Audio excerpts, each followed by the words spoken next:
Tarih kitaplarında Roma'nın sonu neredeyse hep aynı sahneyle anlatılır. Kuzeyden gelen barbar kabileleri, yanan şehirler, çöken surlar ve 476 yılında tahttan indirilen son Batı Roma İmparatoru. Sanki dünyanın en büyük gücü bir gün ansızın kapısına dayanan savaşçılar tarafından yıkılmış gibi. Ancak tarih çoğu zaman bize yalnızca son sahneyi gösterir. Bir insan kalp krizinden öldüğünde ölüm nedeni yalnızca duran kalbi değildir. Kalp sadece en son duran organdır. Asıl soru şudur: o kalbi durduran süreç ne zaman başladı? Roma için de aynı soruyu sormamız gerekiyor. Gerçekten barbarlar mı Roma'yı yıktı, yoksa barbarlar geldiğinde zaten içerisi boşalmış, kendi ağırlığını taşıyamayan büyük bir sistem mi buldular? Çünkü tarihin en büyük imparatorlukları çoğu zaman dış güçlerle değil, İçeride yıllarca biriken görünmez hatalar nedeniyle çöker. Roma da bunlardan biri olabilir.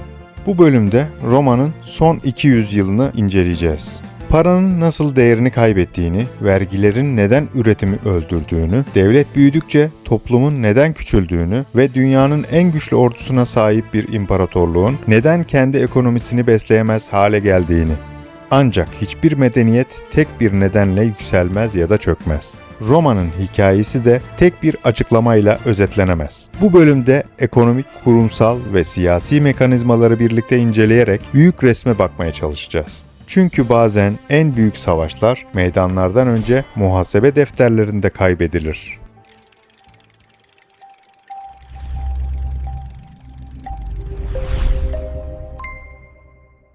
Roma'nın ilk yüzyıllarındaki yükselişine baktığımızda dikkatimizi çeken ilk şey askeri başarılarıdır. İtalya, Kartaca, Yunanistan, Anadolu, Mısır, Galya, Britanya, neredeyse her nesil yeni bir fetihle büyüyordu. Ancak fetihler yalnızca haritayı büyütmüyordu. Devletin gelir modelini de oluşturuyordu. Ele geçirilen şehirler yeni vergiler demekti. Yeni madenler, yeni tarım arazileri, yeni köleler, yeni ticaret yolları ve en önemlisi yeni ganimet. Roma ekonomisinin önemli bir kısmı sürekli genişleyen bu döngüden besleniyordu. Bir bakıma sistem sürekli hareket eden dev bir motor gibiydi. Motor çalıştığı sürece yakıt üretiyor. Ürettiği yakıtla da kendisini daha da büyütüyordu. Fakat her büyümenin doğal bir sınırı vardır. İmparator Trajan döneminde Roma tarihinin en geniş sınırlarına ulaştı. Bundan sonra fethedilecek bölgeler azalmaya başladı. Yeni gelir kaynakları yavaşladı. Ancak ilginç olan şuydu: gelir yavaşlarken giderler durmadı. Çünkü artık korunması gereken on binlerce kilometrelik sınırlar vardı. Yüz binlerce asker, kaleler, yollar, limanlar, vergi memurları, valiler, mahkemeler, büyük bir bürokrasi. Roma artık yalnızca büyüyen bir imparatorluk değildi. Aynı zamanda büyüyen bir maliyet makinesiydi. İşte tam burada sistemin görünmez dengesi değişmeye başladı. Fetih ekonomisi duruyor, ancak fetih döneminin harcamaları devam ediyordu. Modern ekonomide buna bazen yapısal bütçe sorunu denir. Gelir modeli değişmiştir ama harcama modeli eski varsayımlarla yaşamaya devam eder. Roma'da tam olarak bu ikilemin içine girmişti. Bu noktadan sonra yöneticilerin önünde zor bir tercih vardı. Ya devlet küçülecekti, ya yeni gelir kaynakları bulunacaktı, ya da mevcut kaynaklardan daha fazlası alınacaktı. Roma üçüncü yolu seçmeye başladı. İlk bakışta bu mantıklı görünüyordu. Ancak tarih boyunca birçok büyük sistemin yaptığı gibi kısa vadeli çözümler uzun vadeli sorunlar üretmeye başladı. Çünkü bir devleti ayakta tutan şey yalnızca güçlü ordular değildir. O orduları finanse edebilen, sürdürülebilir bir ekonomik yapı da gerekir. Roma'nın asıl krizi sınırlarından çok bütçe tablolarında başlamış olabilir. Bir devletin kasası boşaldığında önünde birkaç seçenek vardır. Vergileri arttırabilir, borç alabilir, harcamalarını azaltabilir ya da paranın kendisini değiştirebilir. Roma yöneticileri zamanla son seçeneğe yöneldi. İlk bakışta bu oldukça cazip görünüyordu. Çünkü yeni vergi toplamak halkın tepkisini çekiyordu. Harcamaları kısmak ise orduyu ve bürokrasiyi zayıflatabilirdi. Ama kimsenin cebindeki paranın içindeki gümüş oranını fark etmesi kolay değildi. Roma'nın denarius adı verilen gümüş sikkesi yüzyıllar boyunca Akdeniz'in en güvenilir paralarından biri olmuştu. İnsanlar bu paraya güveniyordu. Çünkü değerini devletin sözü değil, içindeki gerçek gümüş belirliyordu. Fakat mali baskılar arttıkça imparatorlar aynı miktardaki gümüşten daha fazla sikke basmaya başladılar. Her yeni seride gümüş biraz daha azaltıldı. Yerine daha ucuz metaller eklendi. İlk bakışta değişen hiçbir şey yoktu. Paranın üzerinde yine Roma kartalı vardı. Yine aynı imparatorun yüzü bulunuyordu. Ancak görünmeyen yerde değer yavaş yavaş eksiliyordu. Bir düşünün, elinizde 100 gram altın var. Bundan 100 adet altın para üretebilirsiniz. Ama aynı altını 50 gram bakırla karıştırıp 200 para üretirseniz paranız 2 katına çıkmaz. Sadece her bir paranın gerçek değeri azalır. Roma tam olarak bunu yaptı. Bugün buna para arzının genişlemesi veya paranın değerinin düşürülmesi diyoruz. Ekonomi kitaplarında buna debasement adı verilir. Kısa vadede devlet rahatladı. Asker maaşları ödendi. Yeni kaleler yapıldı. Memurlar maaşlarını aldı. Fakat sistemin görünmeyen tarafında bambaşka bir süreç başlamıştı. Çünkü ekonomi sadece parayla işlemez. Ekonomi güvenle çalışır. İnsanlar paranın değerini kaybettiğini fark etmeye başladığında davranışları değişmeye başladı. Esnaf daha yüksek fiyat istemeye başladı. Üretici malını bekletmeye başladı. Tüccar eski parayı kabul etmek istemedi. Bazıları gümüşü eritip sakladı.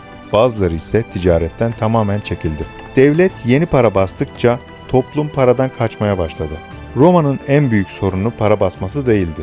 Asıl sorun paraya olan güveni tüketmesiydi. Ve tarihte güven kaybolduğunda onu yeniden basabilecek hiçbir darphane yoktur.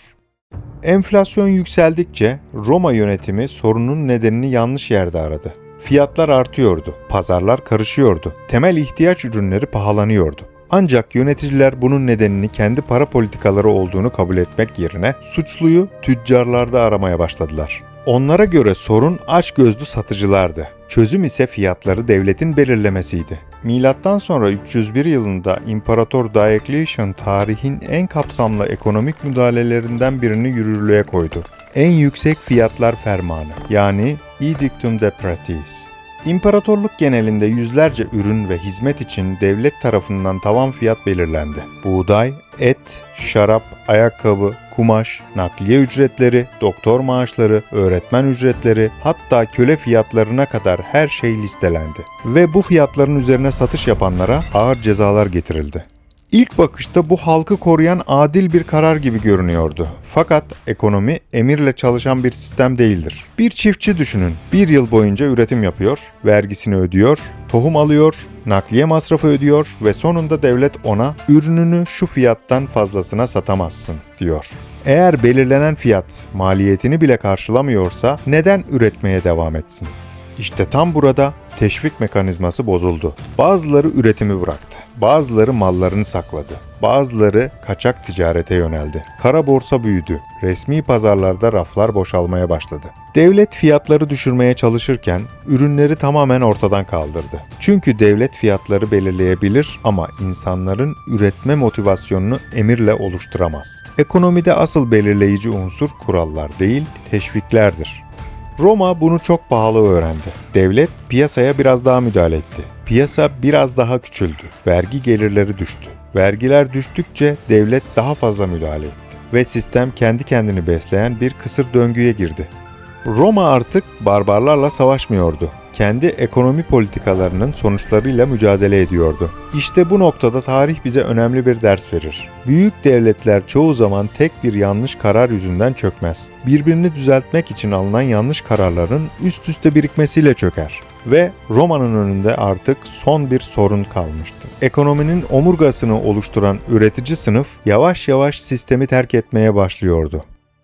Bir devletin gerçek serveti altın madenleri değildir, sarayları değildir, orduları da değildir. Gerçek servet üreten insanlardır. Çiftçiler, esnaflar, zanaatkarlar, tüccarlar, vergi veren, yatırım yapan ve risk alan milyonlarca sıradan insan. Roma'nın gücü de yüzyıllar boyunca tam olarak bu üretici sınıfın omuzlarında yükseldi.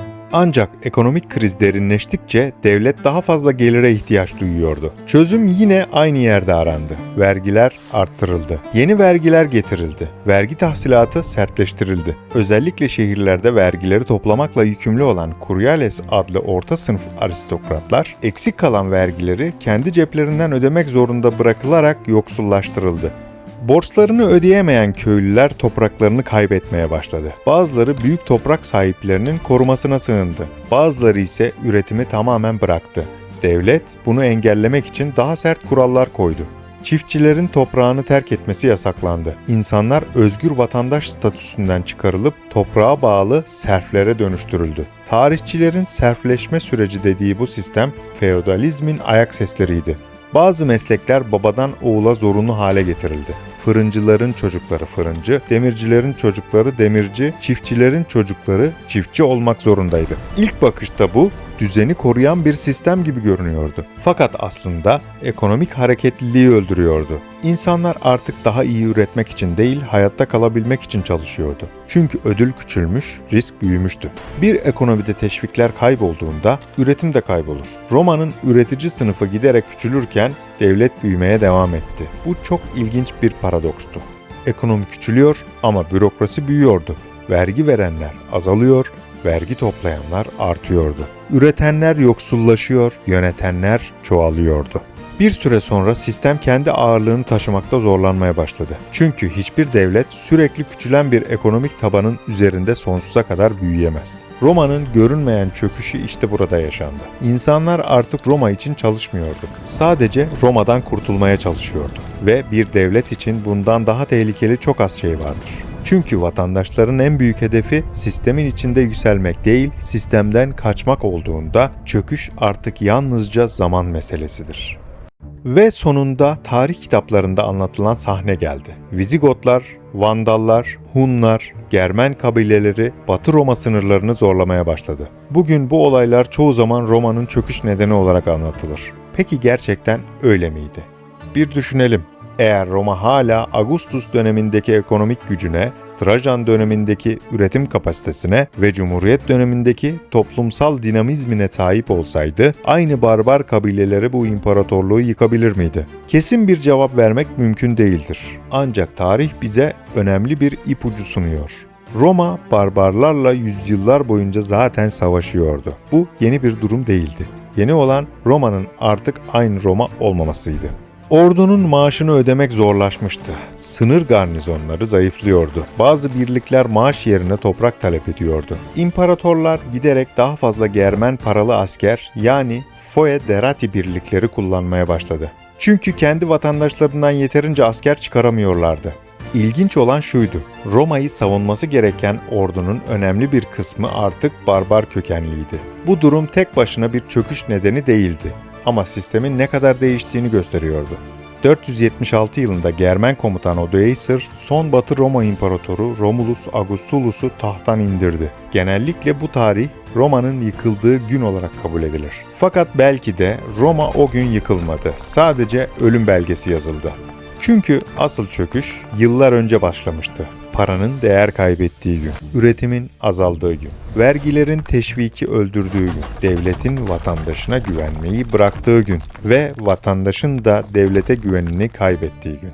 İşte o gün Roma'nın geleceği değişmeye başlamıştı. Barbarlar yalnızca içerisi çoktan boşalmış bir binanın kapısını son kez itmiş olabilirler. Bu yüzden Roma'nın hikayesi yalnızca bir askeri yenilgi değildir. Aynı zamanda ekonomik teşviklerin, kurumların ve güvenin nasıl yavaş yavaş aşındığının hikayesidir. Çünkü tarihte büyük imparatorluklar çoğu zaman tek bir savaşla değil, binlerce küçük yanlış kararın toplamında kaybedilir.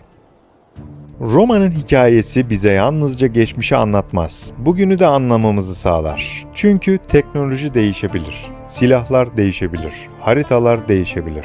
Ama büyük sistemlerin çalışma prensipleri şaşırtıcı biçimde benzerdir. Bir devlet istediği kadar büyük ordular kurabilir, yeni yollar yapabilir, devasa kamu binaları inşa edebilir. Ancak bütün bunları finanse eden üretim gücü zayıflamaya başladığında, görkemli yapılar yavaş yavaş kendi ağırlığını taşımakta zorlanır. Roma'nın en büyük hatası vergi toplaması değildi, para basması da değildi, fiyatlara müdahale etmesi de tek başına değildi. Asıl hata sistemin doğal teşviklerini bozmasıydı.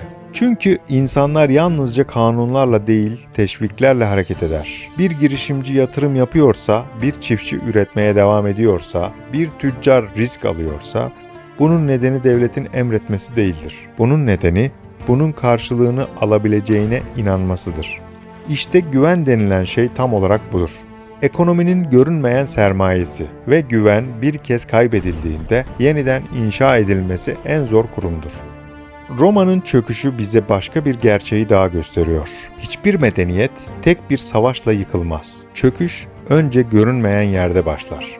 Kurumlarda, ekonomide, parada, hukukta ve insanların geleceğe olan inancında. Sınırlar en son çöker. Belki de bu yüzden tarihin en önemli sorusu şudur: bir medeniyeti gerçekten ayakta tutan şey nedir? Kılıç mı, doğal kaynaklar mı, büyük ordular mı? Yoksa hukuka güvenen, üretmeyi ödüllendiren, mülkiyeti koruyan ve insanlara yarın için umut veren bir sistem mi?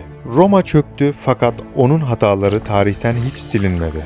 Çünkü tarih ezberlenmesi gereken olayların değil, tekrar eden nedenlerin bilimidir. Ve belki de geçmişi öğrenmenin en büyük amacı kimin kazandığını bilmekten ziyade aynı hataları yeniden yapmamaktır. İmparatorluklar bir gecede yıkılmaz. Önce paralar değerini kaybeder, sonra güven. Ardından üretim, en sonunda ise sınırlar. Tarih son sahneyi gösterir. Biz ise perde arkasındaki mekanizmayı anlamaya çalışıyoruz. Burası Realist. Şüphe edin, merak edin ve kendi araştırmanızı yapın. Tekrar görüşmek üzere.